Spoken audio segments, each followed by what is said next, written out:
What is up, guys? Welcome to the ThinkComputers weekly tech podcast. This is episode 241, and this episode is brought to you by Amazon. If you go to thinkcomputers.org/Amazon and happen to purchase something, that gives us a little kickback and keeps the podcast ongoing. With me is my co-host, Ryan.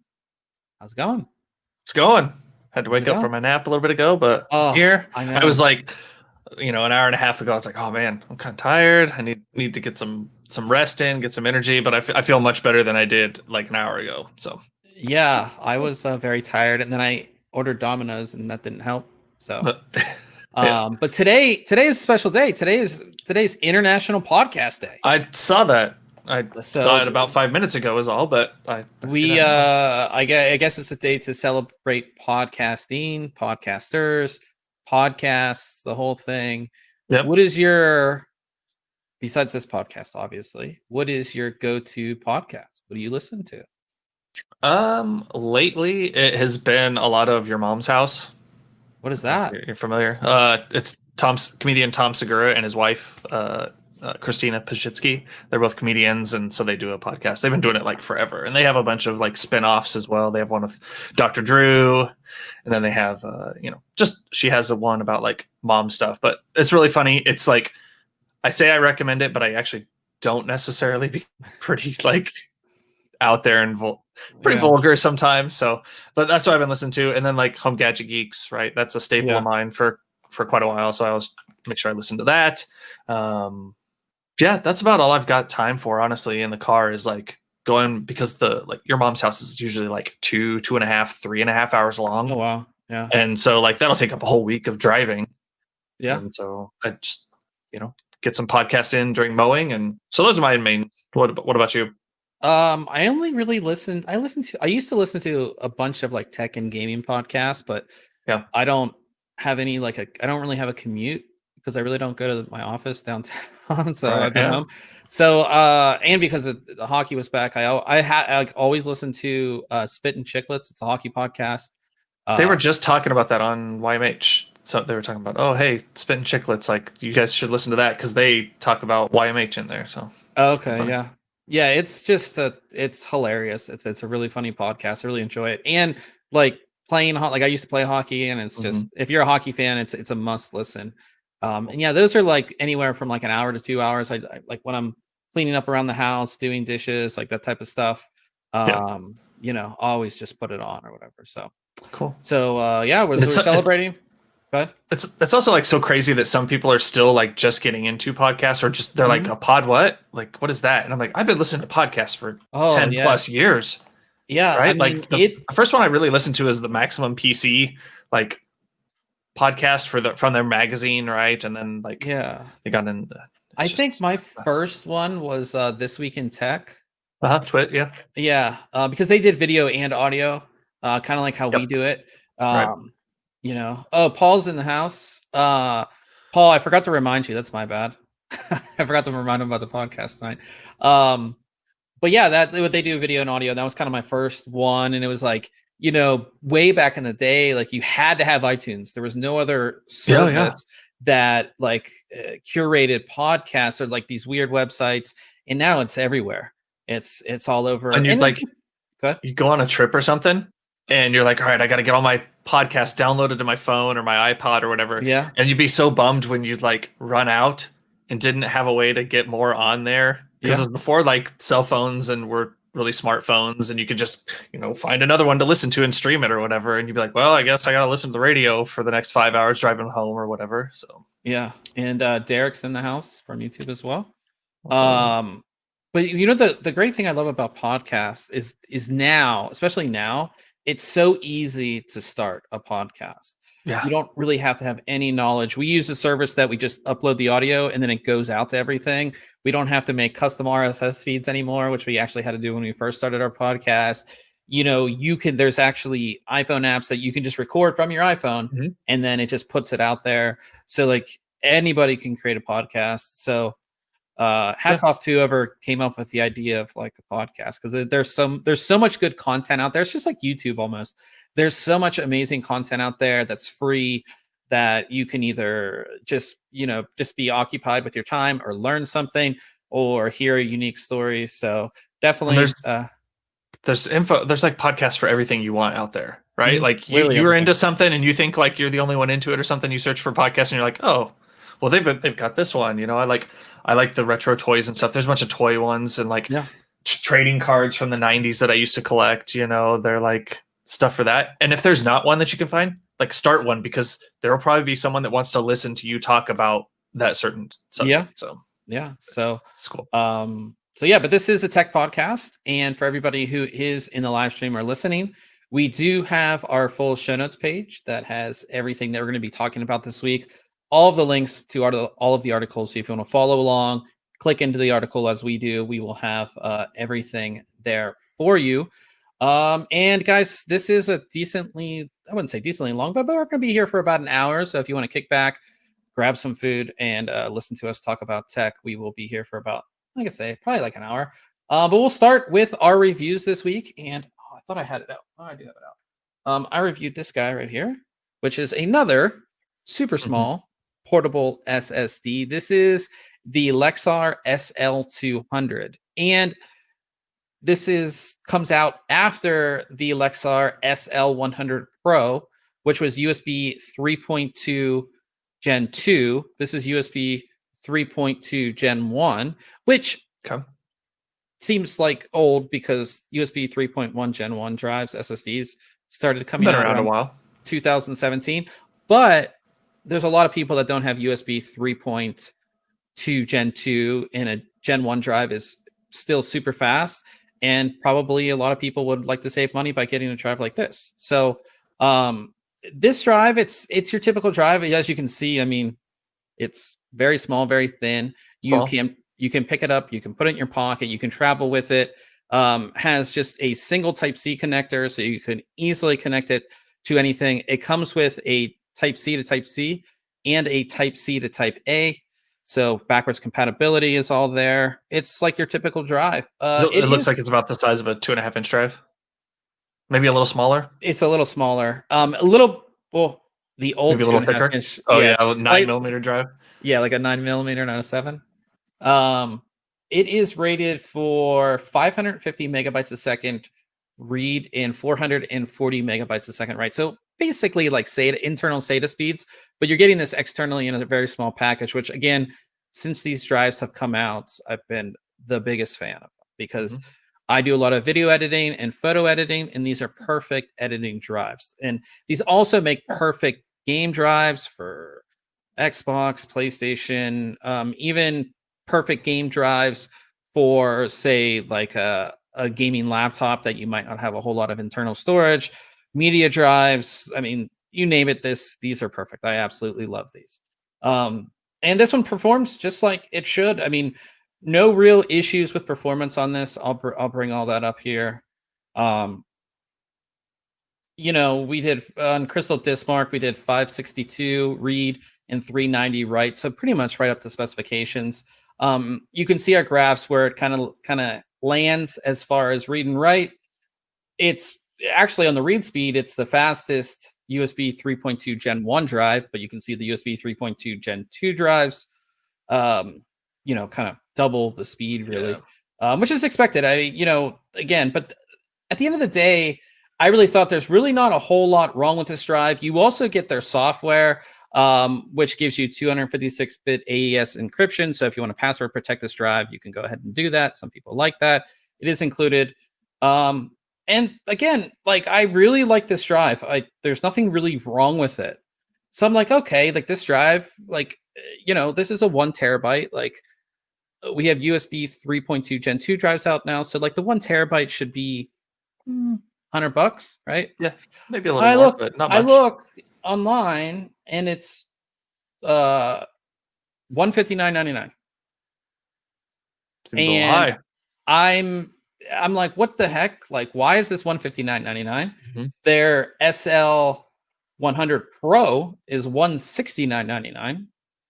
So I'm like, why is this actually more expensive than a lot of USB 3.2 Gen 2 drives? And why is it only $10 cheaper than their USB 3.2 Gen 2 drive? That performs so much better. Yeah. That performs basically at twice the speed of this. So I'm like, it just might be a Lexar thing. So then I look up Samsung T5. We actually reviewed it. USB 3.1 Gen 1. It's $139.99. Their T7, which is USB 3.2 Gen 2, is $159.99.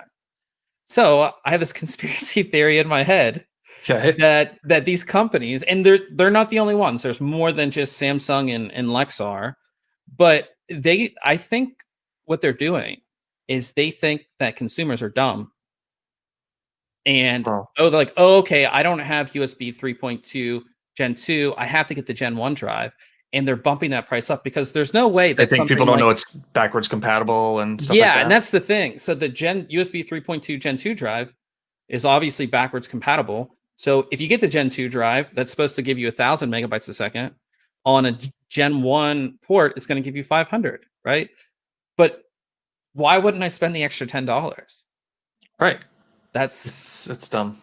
Yeah, it's like I don't like when they do that. Yeah, so like I feel as a consumer, I feel it's shady.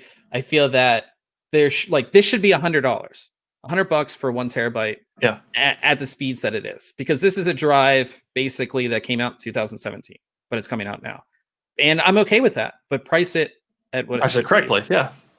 So that's obviously still a market for that performance and capacity and all that, but it needs to match in price. So and like I said, I made sure to check if Lexar was not the only one doing it. Of course, Samsung is. There's a couple other companies that are. But if you look at some of the USB 3.2 Gen 2 drives that we reviewed, so again, this is $159.99, 500 megabytes a second. You have the Sabrent Rocket Nano, which is $158.99, $1 cheaper, and gives you 1,000 megabytes a second.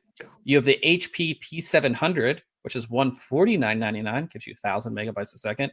And then you have the ADATA SE800, which is actually $129.99 and gives you about 900 megabytes a second.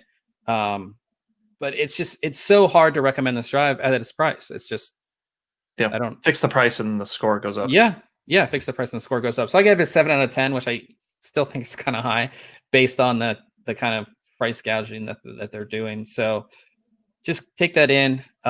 Just get a 3.2 Gen 2 drive, even Lexar's or any of them, because the Lexar, that 100 Pro is still a great drive, right? Yeah. And it's going to be backwards compatible with Gen 1. And then eventually, if you do get a Gen 2, either laptop or, a motherboard that has that, then you have it. Then you're protecting yourself down the line. So that's just kind of, what makes sense there. And our next product is a storage product. It's Silverstone's ECM24 Argb. And Silverstone's like one of those companies that like their product names are always like, especially for their little accessories, are always super long. But Paul went ahead and reviewed this one. And instead of me trying to tell you what he thought, he actually made a video that we're going to go ahead and play to tell you just a little bit about the drive. Hello everybody and welcome to ThinkComputers. My name is Paul, and this week I took a look at the Silverstone EMC24-ARGB M.2 NVMe to PCIe X4 adapter card. And this allows you to run a single M.2 through a PCIe expansion slot. So if you have an older motherboard or just something that only has a single M.2, this allows you to add fast NVMe storage to your existing system without having to swap out your motherboard. Also, it has an AHCI driver, so if you have an older SSD, you can still run like an 850 EVO on this adapter card. So this is the Silverstone EMC24-ARGB M.2 to PCIe adapter card. It has a full-size expansion bracket as well as a low profile bracket. So this makes this little card an awesome option for a small form factor like home theater PC or something. Especially now that you can get up to an 8TB NVMe SSD. This does support up to Gen 4, and when I first approached the review, I was looking at it as a storage review because it technically is a storage device. But when I got into testing things like Crystal Disk Mark and Anvil's storage utilities and things like that, I realized that the key feature of this thing is the massive heatsink that does a pretty good job at cooling your M.2. So I switched up my testing and I decided to run PCMark 10 storage full disk benchmark, both with and without the heatsink installed. The SSD that's on this is an Inland Premium SSD, a 1TB NVMe that I grabbed at Micro Center for I think $120. So nothing spectacular. Read and write speeds are 3,000 on the, or 3,200 on the read by 2,800 on the write. But again, this doesn't really have anything to do with this product. When I ran PCMark 10 with the heatsink off, the SSD after the full benchmark ran hit a max temp of 59C. So I put the heatsink on, ran the benchmark again, gave everything time to cool down, of course, and I hit a max temp of 35C. So this is an awesome little card, and given lower temperatures really aren't going to do anything for performance necessarily, but it can help to extend the life of your drive, lower temperatures over the lifespan of the drive. So we have a full written review of this product coming out on ThinkComputers very soon. I want to thank Bob and Ryan for letting me come on and tell you guys about the Silverstone EMC24-ARGB. You guys have a good rest of the night. Enjoy the rest of the podcast. All righty. That's your surprise? Yeah, that was my surprise. That was Did you good. like it? That was a good surprise. Yeah. I like that. That was cool. Yeah. So thanks for Paul for putting that together, because it's so much. It like we can talk, like I can read somebody's review and then tell you like what about it, but it's so much better coming from the person that actually reviewed it. That's kind of like why Ryan's on this podcast, obviously, and so I have somebody to talk to. I thought it was my pretty face. Just kidding. But you know, so it's great that he was able to tell us about that. And these M.2 adapters, you don't think about them as much, especially with newer systems. A lot of newer motherboards have at least two M.2s, but I mean, even in the system that's beside me, which is a super high-end system, I'm actually using one because I have enough PCI Express lanes. I'm using an adapter just like that. And the thing that's great about them really is the heatsink, because a lot of older motherboards, just like, well, not this one, but I have a an X299 board from ASRock. It's like one of the first where we got like PCI Express M.2 slots, and there's no heat sinks on it at all. So the ability to cool down your drive, the ability to add another drive, and this actually looks pretty cool because it does have the ARGB strip.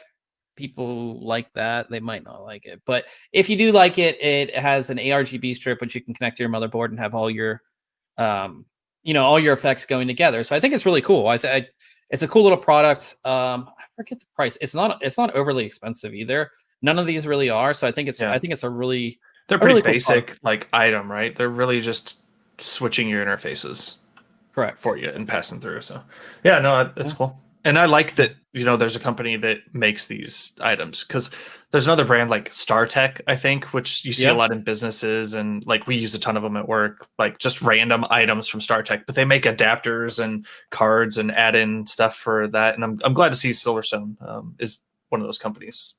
Yeah. So check out Paul's review. $35 he says.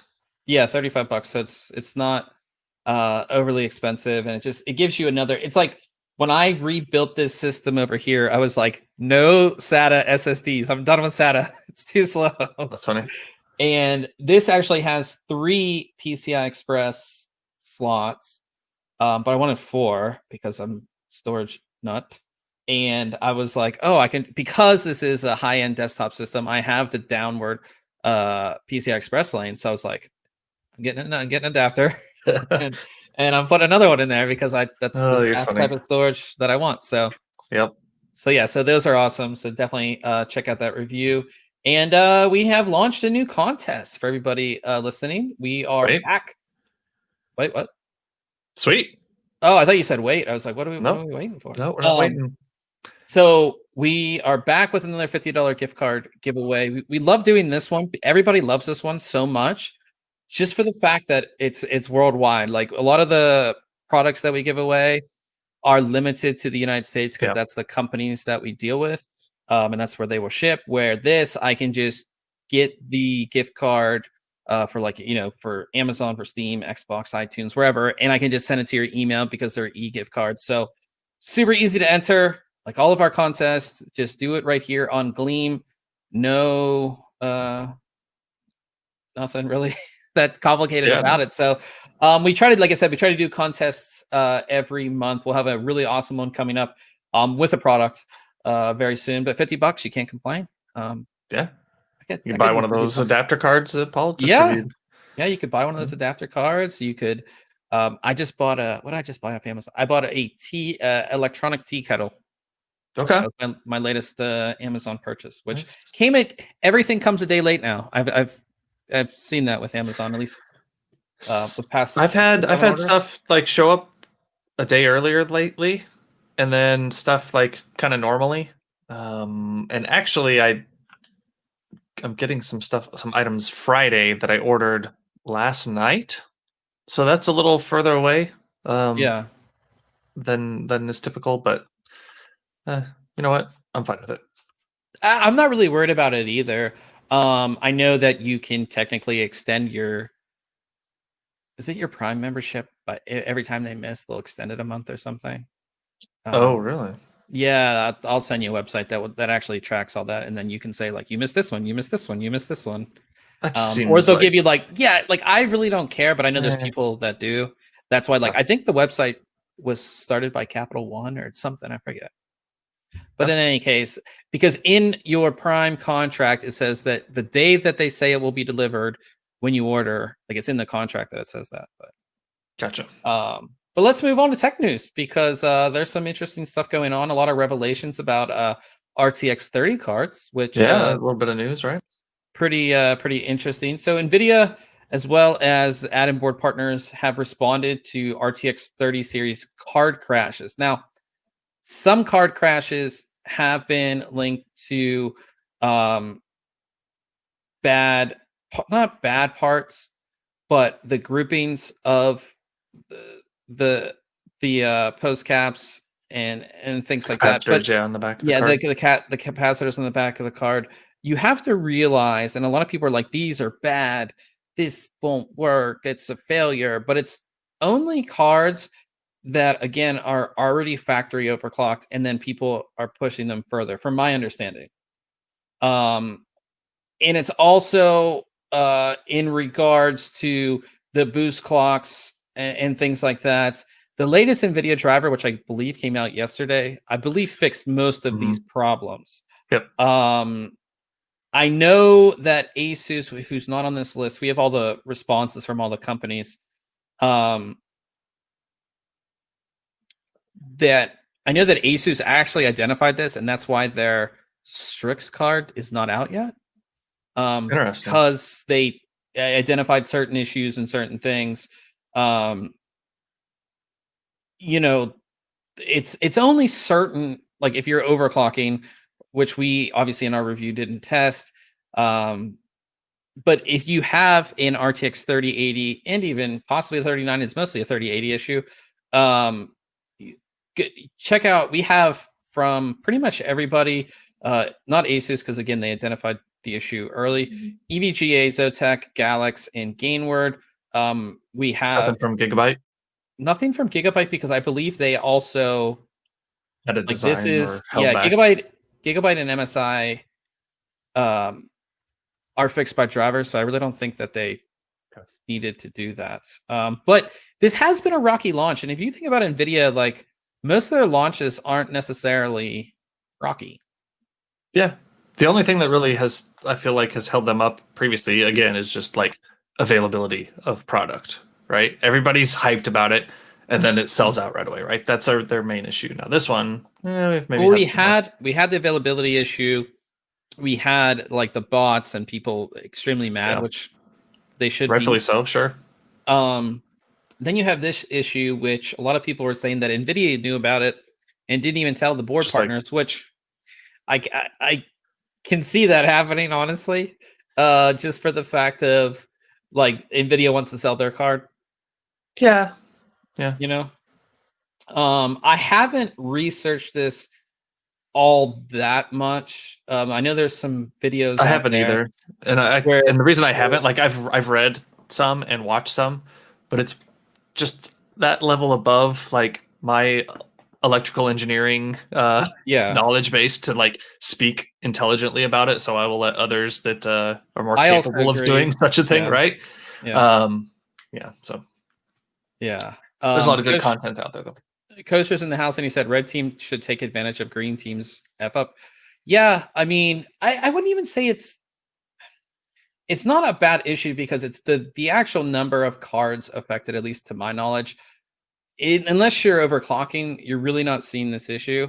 And the issue with it happening because the card's boosting a certain way has been addressed in a driver update. So just like when we, I mean, AMD is notorious for driver updates and Yeah, fixing things. issues that way. Yeah, but it seems like this has been taken care of. There are select issue, like very few incidents where there's like actually a bad card.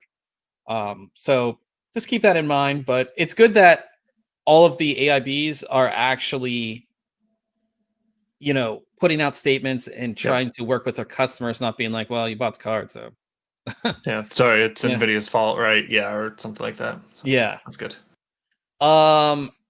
Another new leak about Nvidia stuff is that the RTX 3060 Ti would launch after the 3070, which makes it very interesting because We haven't even heard about a 3060 though. yeah, Right. but do you think they would release both around the same time? Because if you do remember, as you get down to that lower tier, the division for the cards gets thin. Like there's a new card every $20. Remember that? Yeah, Like yeah, of course. So Yeah. do you think they would do, 3090, 3080, 3070, 3060 Ti, 3060? I don't like that. I think what I'd like to see is right 30, 90, 80, 70, 60. Yeah.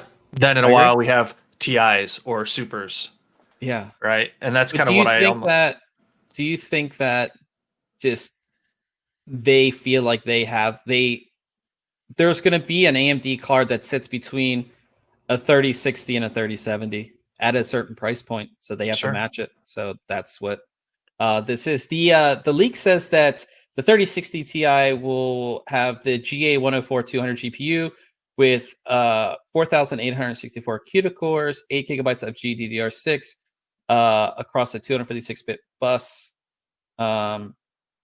The RTX 3060 will actually have the GA106, which is a completely different GPU. So I mean, I hate that Nvidia does this, and honestly I hated it that they did it last generation with the lower end cards, because the worst thing that you want to do is confuse a consumer. But it's all about the price, and they wanted to compete on every price level. They didn't want an AMD card to stick between two of their cards, which I guess maybe that's what you should do, but it really confuses the consumer, because let me see what I have over here. Yeah, I have like a 1660 and a 1660 Ti. Like, Yeah. It's like what, and I think Well, they were $20 apart. They want to have a price response and a product for every single, like you said, every single price point that AMD is at. So they don't want to, have that one slot for X amount of dollars that AMD has a product in, but they don't. So they want to have something available to take any and all possible sales away from AMD that they can. So, but like you said, it just makes things a lot more confusing for the consumer. And that's the biggest problem. As long as they keep them in like the 3000 series, right? Instead of like, because last season it felt, we're like, last season we got some 10 series and we've got the 2000 series, and just I hated it, absolutely hated it. Paul said that it's going to come out after the 37 because the 3060 Ti will be a 3070 whose GPU didn't make the cut to 3070. They might have had issues producing the 3070. That's very true. We see that quite a lot. Sure. But yeah, it's confusing to the consumer. I'm all about the consumer this podcast. No more price gouging on SSDs, and give us like just a set number of cards. That's all we need. We can make our decisions. Right. If I got to save another month or two to get into a price point or whatever, like, so be it. Yeah. So moving over to AMD, we have some stuff talking about Radeon RX 6000 series, which should be being announced pretty soon. This month. Well, actually next month. Sorry, I'm thinking it's October already. The first thing is rather interesting. So AMD's Frank Azor sort of confirmed that the RX 6000 cards won't have shortages. Obviously, the big thing with RTX 3000 series or 30 series is that there are shortages. Nobody can get them. My buddy actually bought a 2070 Super from EVGAs just so he could sign up for their like upgrade program to get a 3080 like whenever he can get one. Pretty good idea. Yeah, so there's not a whole like that's the biggest thing. So people were talking on Twitter, and this guy said he can't pick up a 3090 or 3080. And then he says $10. It says AMD will be a paper launch too. I mean, a paper launch means that it's on paper. There's not a whole lot of product. And then Frank Azar from AMD says, I look forward to taking your $10. Smiley face. And then he says to somebody else, he said, Kyle, there's a few things this world's sweeter than taking your money. So do you think that AMD is going to be fully stocked up? I hope. I mean, that'd be like a nice counterpunch, right? Hey, look at us. You want a video card? You want a video card today? We have it. And I think that's going to be a great sales thing. You do have to realize the 30 series was like hyped. Oh, yeah. But again, if which we'll talk about here, because we actually have details on the at least what initially will launch on the 6000 series, at least based on this leak. I just hate when like social media is used to like make these, or everybody looks at everybody's posts and comments like with a microscope.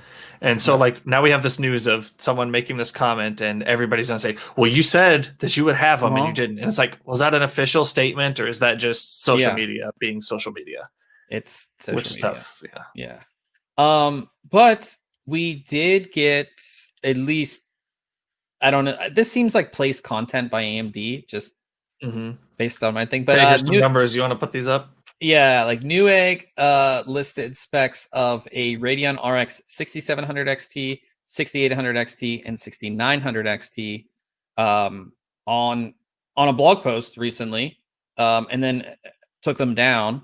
But we have a screenshot of them, as you can see here. The interesting thing I see. We're getting that increase in stream processors.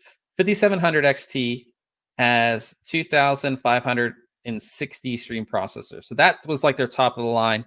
That was as I said, your 1440p card for, I think it launched at $400 if I'm not mistaken. I could be wrong on that. I'm pretty sure it's $400. So that was your 1440p card. They had nothing to say higher than 1440p.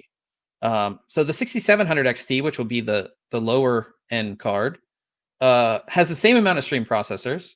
The clock speed is actually lower. Still GDDR6. All these cards are GDDR6. There's no GDDR6X or anything like that. 6 gigabytes.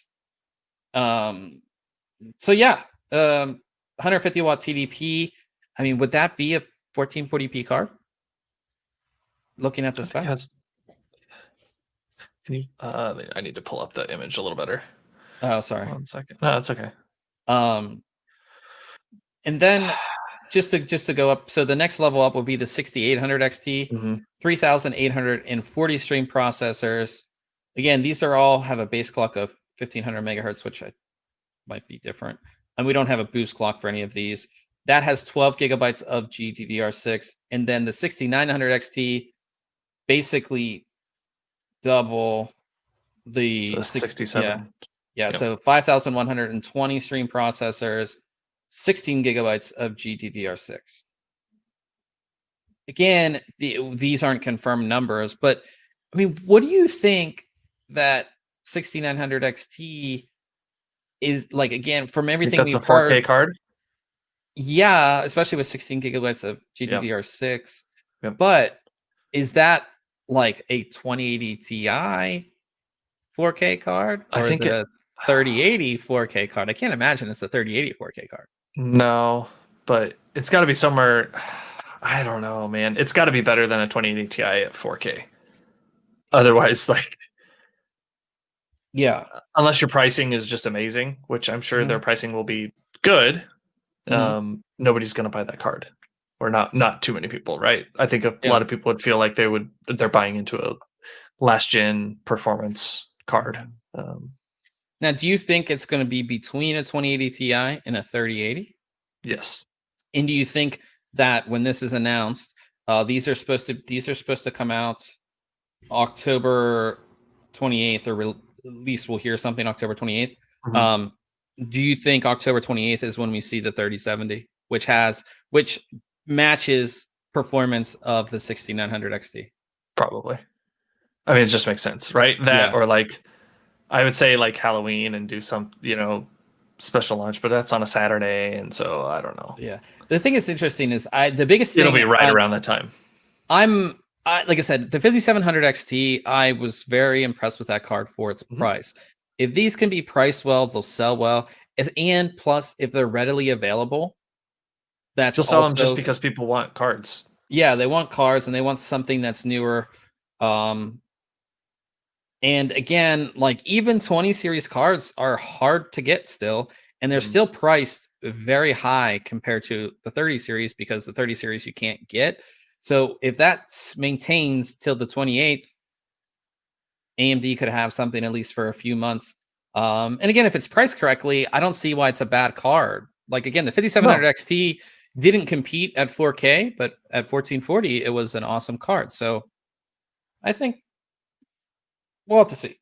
That's all I'm going to say. Again, it's rumor. It's interesting though that it obviously made it to Newegg's site, right? This wasn't like a screenshot from some like no-name site or source we've never heard of. I have my aluminum hat on tonight with conspiracy theories, and it seems like place content, which companies do all the time. You see, this leak, but it's really the company. It's like it's not a leak. Put it out there. Yeah. Information on Zen 3, or what we more or less think is Ryzen 5000 series. So skipping the 4000 series name. Lisa Su, AMD CEO, said that Zen 3 will push Ryzen performance to new heights. There is a video that AMD Ryzen put out a couple of days ago that has her talking about it. Obviously, we'll get more details on October 8th, but if you want to watch the video, we have it linked in the article. It's just her talking about it. Obviously, she's going to hype it up no matter what. Yeah. But I'm pretty excited about it. AMD has always pushed the envelope when it comes to their processors. I'm a huge fan of Ryzen. I like the feature set. I like that it's forward with Gen 4, not only on the graphics card, but on the storage. So you can do a lot with it. I'm a big fan of Ryzen. It really changed my mind about processors, desktop processors, and Intel. And Intel has been kind of behind the ball on desktop processors. So if we're going to get, it's perfect time, right, for holiday. Building new computers, launching possibly new desktop processors as well as new graphics cards. Maybe there's a combo deal where you can get both for $100 off. Something would be kind of cool. Yep. So I'm pretty excited about that. And we did have a leak of one of these processors, which is the Ryzen 9 5900X. It could be a 12 core 24 thread chip, if I can talk, 12 core 24 thread chip, but a 150 watt TDP, which is decently high. And it could go up to 5 gigahertz, which is a very it's a nice tagline. We've seen it from AMD before of the 5 gigahertz. But yeah, it's, that would be a 400 megahertz increase over the Ryzen 9 3900X. That is a very high TDP because the 3900X had 105 watts. So yeah, it's quite the jump. But I think just like with all the Ryzen launches, that AMD is going to push this thing, and I think they're going to. They have set the bar very high for themselves, and I think that's not a bad thing. But we expect a lot. We don't expect like here's 100 megahertz boost. Right. The increments need to be a little larger, or need to continue to be larger and increase performance on a scale that they've been doing. You have to think that they really don't need to launch anything. Like the Ryzen 3000 series is incredibly competitive against Intel 10th generation in a lot of different facets. You now have B450 motherboards that are very affordable for the most part, so you can do that. You have Gen 4 across the board, like I said, so they don't necessarily need to launch anything, right? So I don't know, but then we fault, or at least I know I've made comments before of like, well, so and so, NVIDIA doesn't have to release a new product because they're on top, right? And they can just kind of relax. And same thing with Intel for a long time. It's like, well, they're on top and AMD's not caught up to them, so they can just kind of rest a while, right? Hopefully maybe AMD's like, no, we don't want to become that and become stagnant, or lose sight of what we were previously. They're super stagnant in terms of performance. No. Because just like with NVIDIA, like from the launch of it's 2 years, right? Since the 20 series to the 30 series. Look at the difference in performance. I think that is worth going through their cycle of their graphics cards. That's fine for me. If AMD is going to push things decently far, like when did Ryzen 3000? I don't even know when it came out. I don't remember. Last fall. Yeah, so I could wait till after the new year, honestly. Sure. I mean, I don't know. I felt bad like having the bought a 3000 series like pretty early into it, and I'm already like, oh man, I feel bad because there's new stuff coming out already. But there's no reason for me to upgrade from a 3800X. Yeah, that's the thing. So I think they're doing a good job. I think they might, because when Intel does get down that process node, whenever that is supposed to happen, there will be more competition. So I think they have to kind of judge their launch at least a little bit on that, I would think. So yeah. What else we have? I think we have one more AMD story. No, that's it. We have a very cool case though, which I saw, and this reminds me of an old Zalman case that was very much the same. Yep. There's this company called Monster Labo, and they introduced a new completely fanless gaming chassis. Now you can actually install a couple fans in it, but it's completely fanless. It's kind of hard to see in these pictures, but it has heat sinks and heat pipes all over it to, like where you install your certain components would obviously match up with these heat sinks. These are so cool. Like Zalman had one way back in the day. I just thought it was so cool. No fans. It's not practical for a lot of reasons and for a lot of people, but I do think it's pretty cool. I actually like this down here, these hard drive bays or trays or whatever they are. That actually kind of looks kind of cool. Just like slot them in there. When it looks like that bottom panel is also maybe has some heat pipes in it as well to pull heat away from them. But yeah, these like I would be so afraid to install. I feel like it's such a permanent installation when you install in one of these cases. right? Yeah. Because now your system is attached like to that case. Yeah, I don't know. It's cool though. I always like these things. Yeah, I think If you that want silent, there you yeah. go. And I just like something like how like I love big air coolers with all the Hmm. heat pipes, like seeing all those copper heat pipes and just like it's really cool. And honestly, it's a cool looking case. I mean, It if you looks look like at InWin designed it, right? yeah, and I It think just this has is that just like look, InWin look. all like kind of glass panel.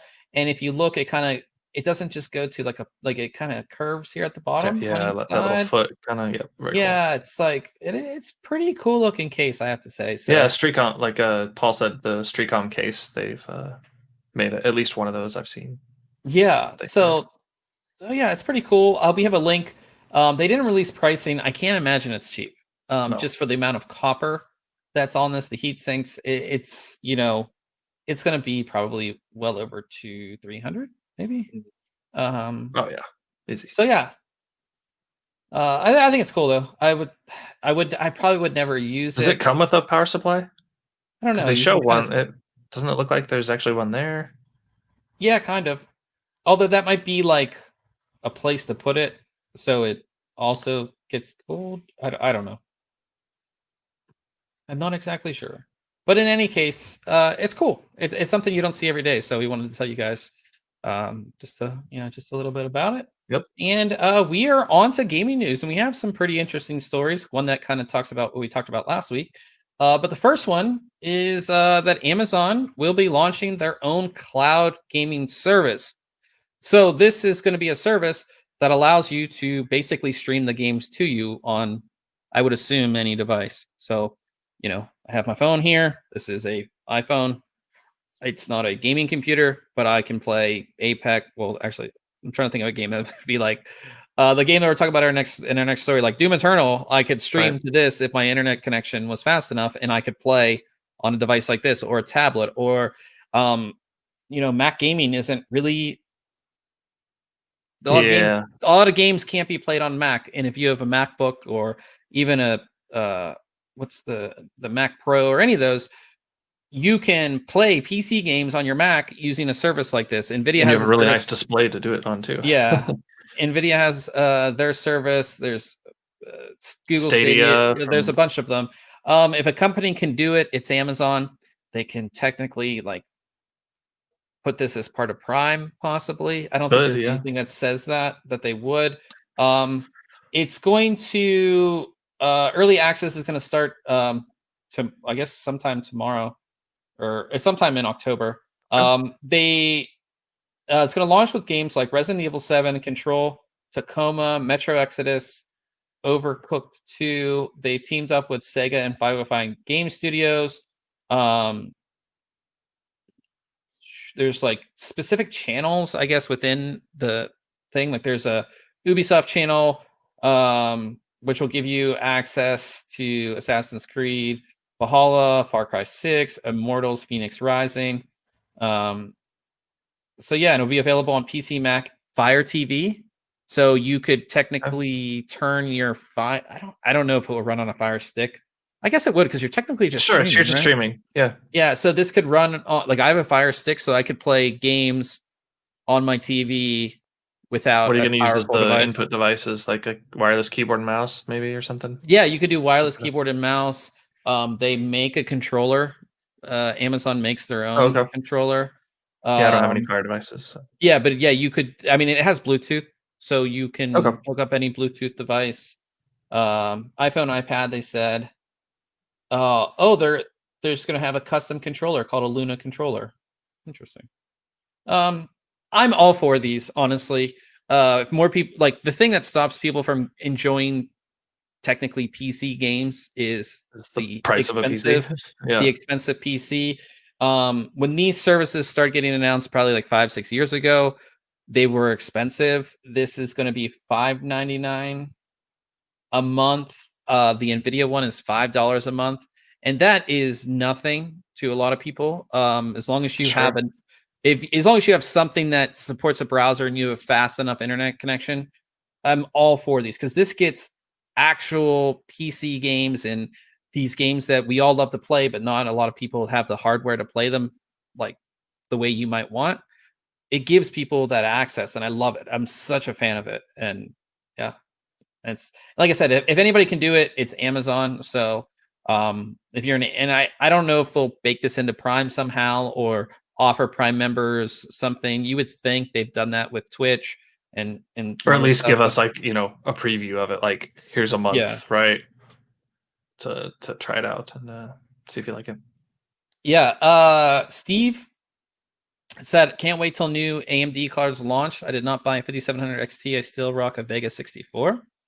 Yeah, it's gonna be, I think for everybody who's held out, whether you're on the Nvidia or AMD side, I think that it's very exciting to be like, I'm upgrading, like like just like getting that new card. Yeah, getting that new card is very exciting. So yeah, Steve, we'll definitely let you know about those new cards when we know more. So last week, Microsoft bought Bethesda or ZeniMax Media, which owns Bethesda, and they got a bunch of different IP, and they took a very short time after acquiring that IP to throw it into their services. To throw it into their services. Doom Eternal, which is part of that IP, will be coming to Xbox Game Pass, which again is their it's not their streaming service, correct? It allows you to access the games that you play on your PC. You don't stream them, correct? So they have two services. Yes. So they have like I'm more familiar with like on the actual Xbox console, right? Where you're like, oh, I get access to all these games for $15 a month or whatever. That's Xbox Game Pass. Correct. Okay. That's what this is coming to. The other one's called, the other one is their Project X Cloud, which is, so Xbox Game Pass. And again, you hear Xbox, you're like, that has nothing to do with PC, but they've brought it to PC. I believe Xbox Game Pass again is $5 a month, and it gives you access to an entire library of games. Typically, they're slightly older, but I mean, Doom Eternal recently came out this year, and they're bringing it to there. So you pay your $5, you get access to all these games, which I think is good because I mean, unless it's a game like we play Apex every week, but like a lot of games, especially like you play like for a couple weeks and then you're done with it, right? It feels bad to spend $60 on it. Right, if you're only going to play it that a little amount of time. Yeah. So with this, you pay $5 and you get access to a whole library of games. It's great to see that Microsoft is not only did that buy for like their actual Xbox exclusives and stuff like that, but for PC gamers as well. But again, this is going to be on Xbox Game Pass, so it's going to be available on console too. So I'm a big fan. So yeah, our last fans in the chat tonight.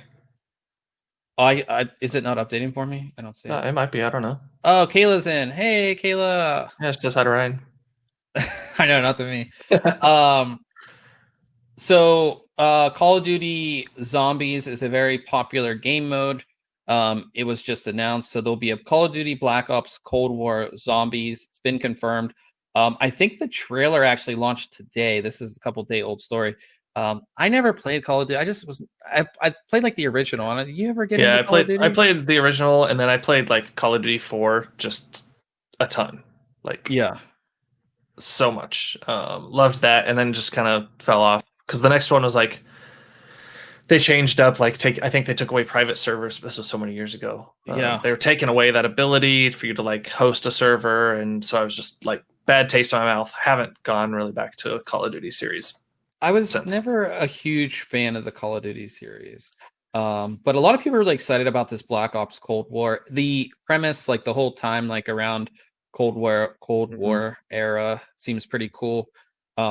Zombies is, from what I know, very popular game mode.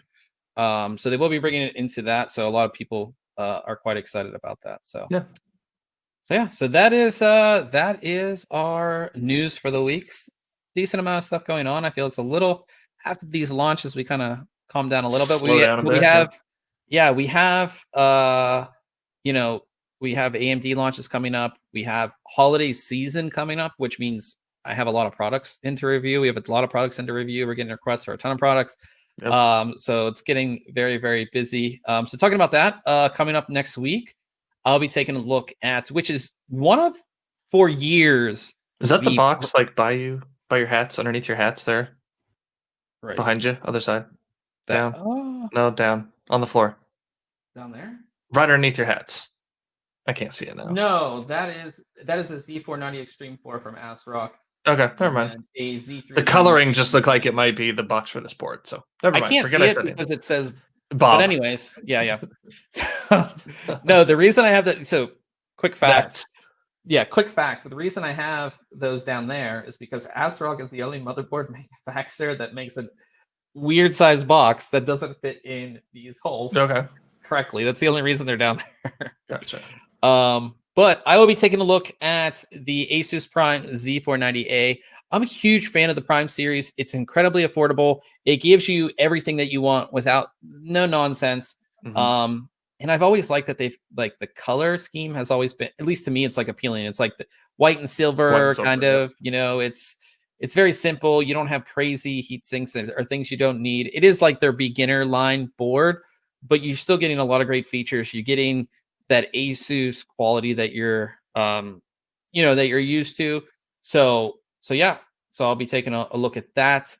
And then we have a new keyboard from Corsair. I can't tell you about till tomorrow. But it's a big keyboard. That's all I'm gonna say. It's very nice. So cool. So I'll have that. Just check tomorrow at 9 a.m. It's exciting to see new keyboards. I like that we're getting prosumer enthusiast features in gaming keyboards. I'll say that.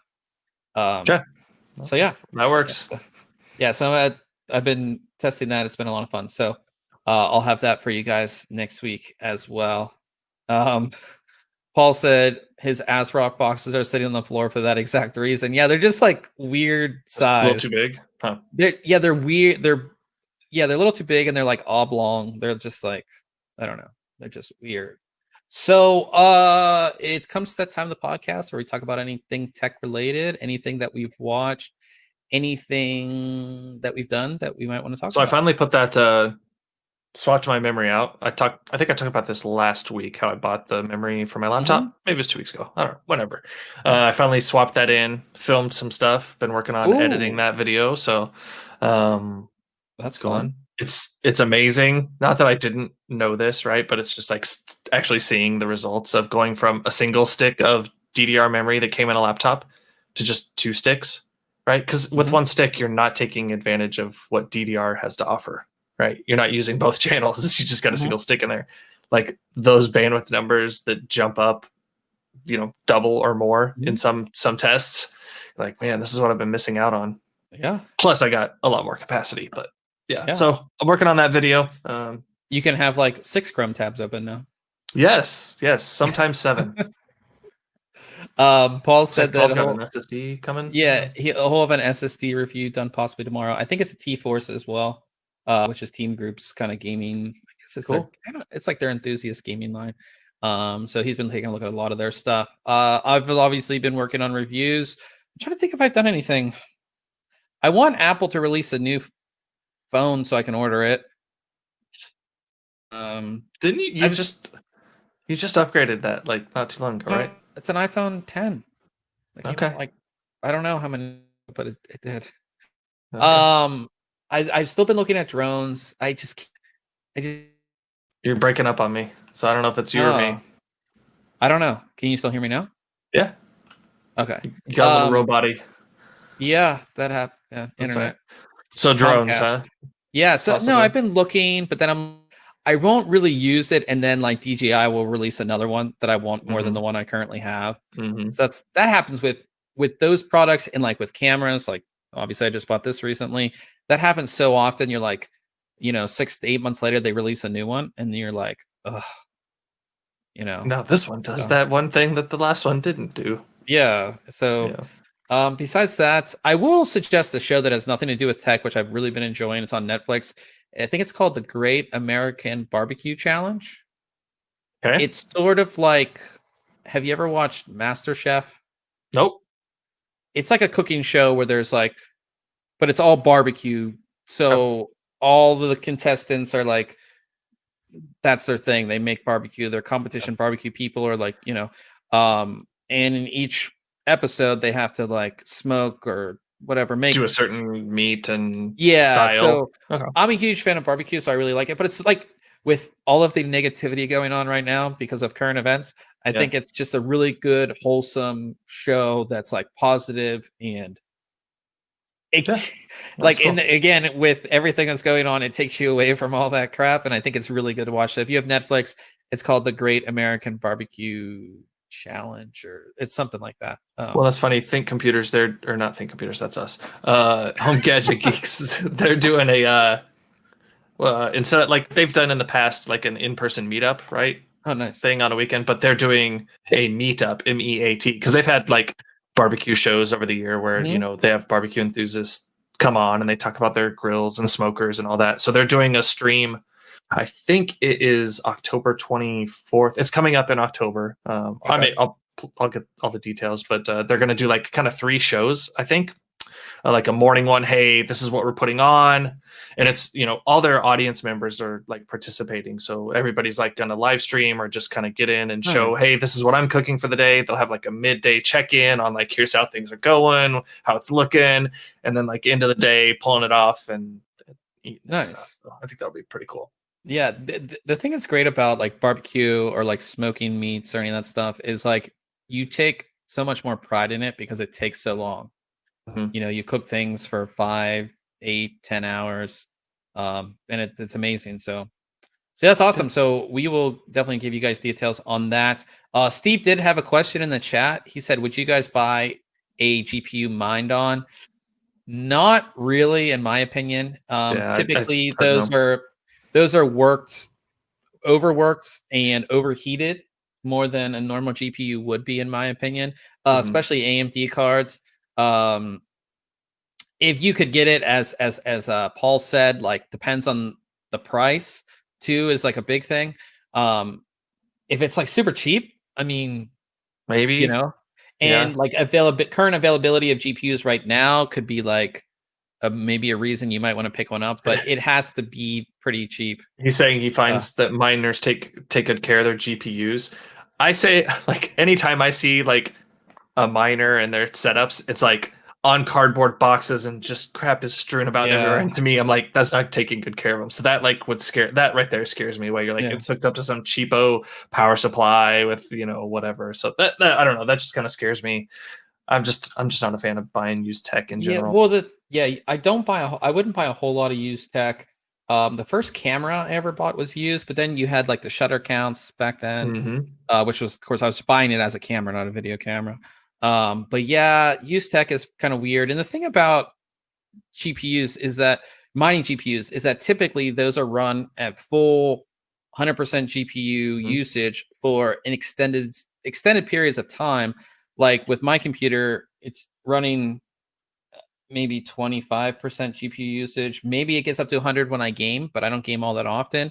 It would be like buying a card that somebody's gamed on 24/7 for however long they're running their mining machine. So I'm not. You could have no issues at all. Exactly. But at the same time, it's like buying a used car versus, say, a new one. Used car that has, say, a lot of miles on it. I guess there's no certified pre-owned usually. Yeah. Sometimes though, like you can get some refurbished stuff, I guess, from vendors. But yeah, that is it, guys. We're gonna end things here. Ryan and I will be gaming. We'll be playing some Apex Legends as we always do. Hopefully, we're better than last week because I don't feel we were. I feel like we've been a little dusty, a little rusty the last couple weeks. I don't know. I haven't found any clips I want to like make into videos or anything. I was like looking at my highlights from last week and I was like, oof. Do I send these? You didn't send them to me, so they must not have been that good. I did put the 3090 in here. Okay. Not that that's going to make a massive difference. Oh no, but I did put that in there, so I'm pretty excited to game on that. But yeah, that is it, guys. So we're gonna be over on Twitch, twitch.tv/ThinkComputers. thanks everybody for coming out. We obviously appreciate everybody coming into the live stream and everybody, talking with us and just, having fun talking about tech.